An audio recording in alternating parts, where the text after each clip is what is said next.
안녕하십니까. 2023년 8월 5일 최병무 이펙트 시작하겠습니다. 민주당의 김은경 혁신위원회 대략 방향을 정했는데 다음 주 중에 공천룰 개선 이런 것 등의 내용을 담은 혁신안이라는 걸 발표를 하고 사실상 대외 활동을 종료한다.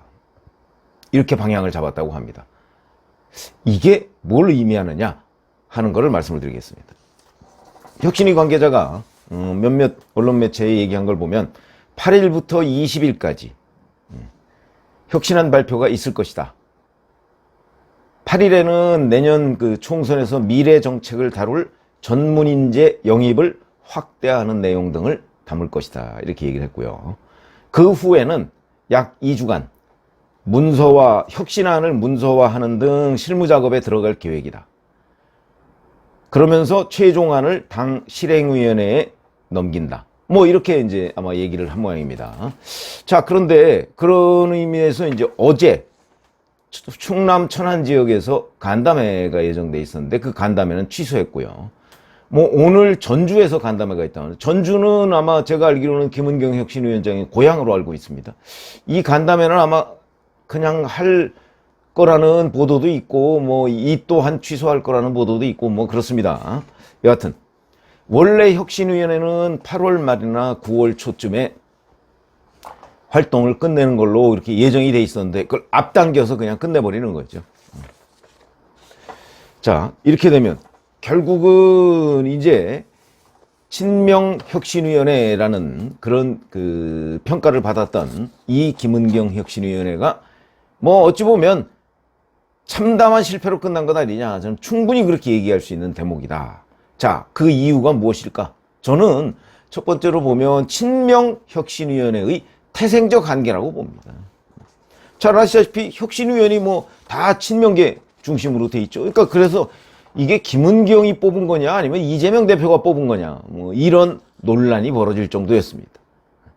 이래가지고서 그러니까 혁신위원 중에 한 명이 방송에 나와서 이게 이재명 지키기라는 평가가 나와도 어쩔 수 없다 이런 식입니다.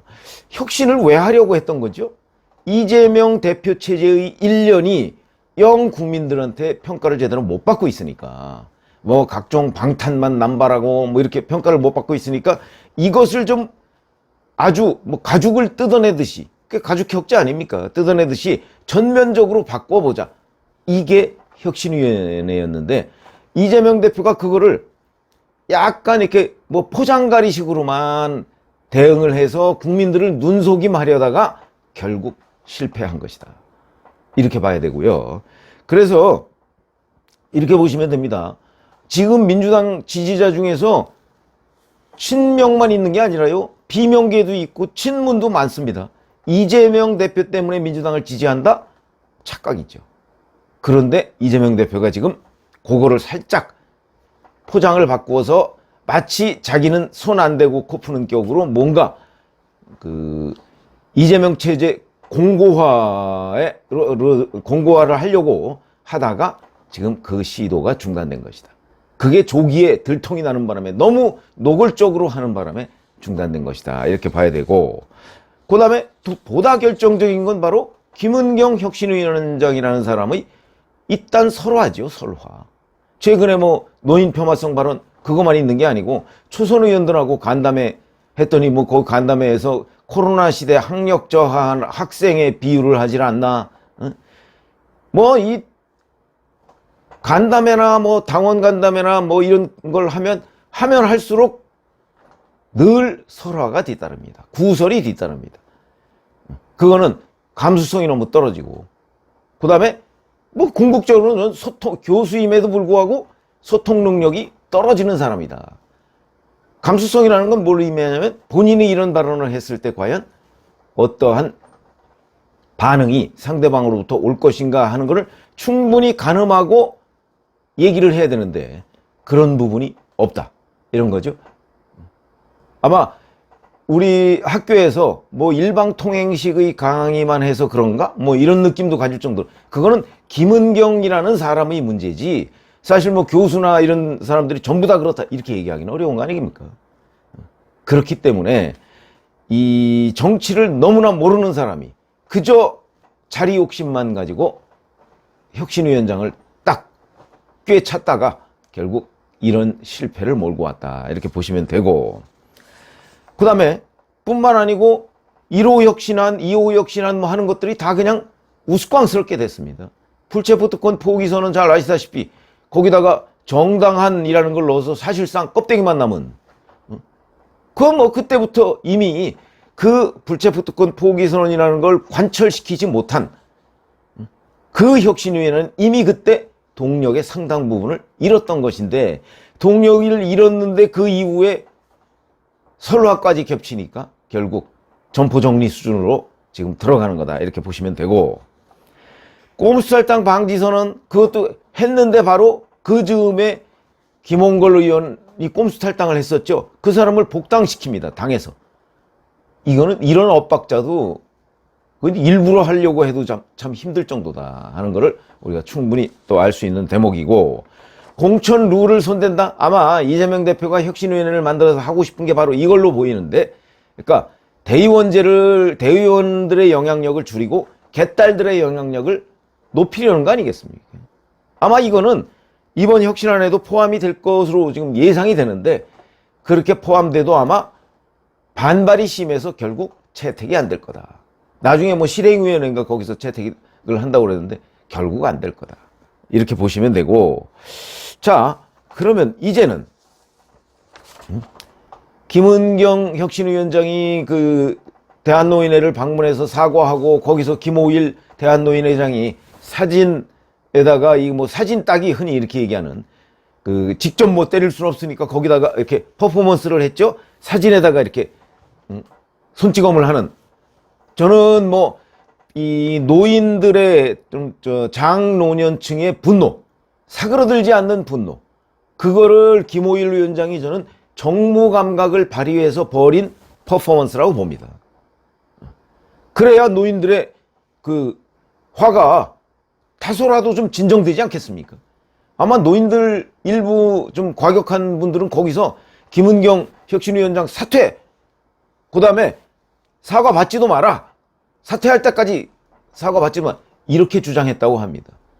그런 분노들을 대한노인회장은 의식하지 않을 수가 없거든요. 그러니까 이런 퍼포먼스라도 해야 그 분노가 조금 사그러든다. 그리고 대한노인의 김오일 회장의 뭐 리더십도 좀 회복이 되겠죠? 자기는 그게 중요하니까. 그래서 퍼포먼스를 했는데, 또 그걸 가지고 민주당에서 시비를 거니까 그나마 이 동력이 좀 유지되려다가 그 동력에 숨통을 끊었다. 저는 그렇게 봅니다. 그러니까 조기에 종료하는 걸로. 그럼 다음 주에 혁신안 발표 뭐 이런 것들 있죠? 그거는 결국은 왜 우리 점포 정리할 때 점포 정리 세일 하죠? 마지막 세일. 저는 그런 정도로 봅니다. 그냥 저 혁신위원회를 그냥 여기서 갑자기 문 닫을 수는 없으니까 조기 종료하는 그 수순으로 들어가는 거다. 이재명 대표가 휴가가 끝나고 나서 대한노인회를 방문해서 사과한다 뭐 이렇게 얘기를 하니까, 그러면 지금 민주당에서 김오일 위원장이 퍼포먼스에 대해서 반발하는 그런 여러 가지의 행태들은 잘못됐다, 이걸 대표가 인정하는 모양새입니까? 이게 뭐 도대체 완전 거의 콩가루 수준의 그런 지금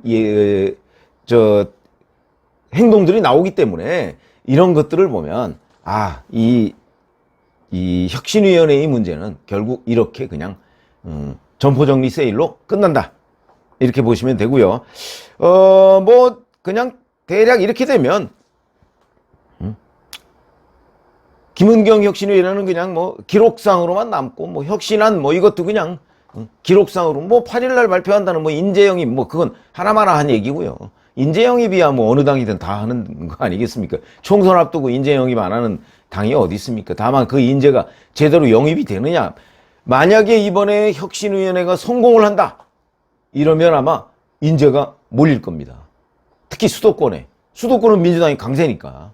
그러나 참담한 실패로 끝났기 때문에 과연 인재가 몰릴까? 그리고 민주당에 관심을 가지고 있던 사람들도 아마 이재명 대표가 구속되느냐 구속되지 않느냐 대단히 중요한 잣대일 겁니다. 근데 이재명 대표의 구속 여부가 제가 어제 말씀드렸죠? 아마 8월 중에 결론 날 것 같다. 지금 이렇게 갑자기 지금 검찰이 그 인사 때문에 서두르고 있다. 이렇게 말씀을 드렸기 때문에 아마 그게 결론이 나야 민주당에 대한 관심. 그리고 민주당이 이제 그렇게 되면 새로운 리더십이 들어설 텐데 지금 뭐 이낙연 전 대표 또는 뭐 김부겸 전 총리 뭐 이런 사람들이 몸을 풀고 있는 거 아니겠습니까? 그 리더십이 확립되느냐 어떠냐에 따라서 내년 총선에 민주당이 국민의힘을 이길 수 있느냐 없느냐 이게 판가름 날 거기 때문에 아마 인재 영입도 거기에 달려있지 혁신위원회가 뭐 안을 낸다 이래서 인재 영입이 되는 건 아니다. 이런 관점에서 본다면 이제 혁신위원회는 뭐 말로만 뭐 다음 주 혁신안 발표 뭐 이렇게 얘기를 하지만 사실상 문 닫고 결국 이재명 대표가 혁신위원회라는 걸 띄워서 뭔가 본인이 하려고 했던 것을 대신 그 추진하려고 했던 그 기획 이게 완전히 실패로 끝났다. 이렇게 말씀을 드릴 수가 있습니다. 기획 의도가 선해야 성공 가능성이 높았던 것 아닌가. 그래서 이거는 처음부터 너무 태생적인 한계가 심각했다고 저는 판단을 합니다. 고맙습니다.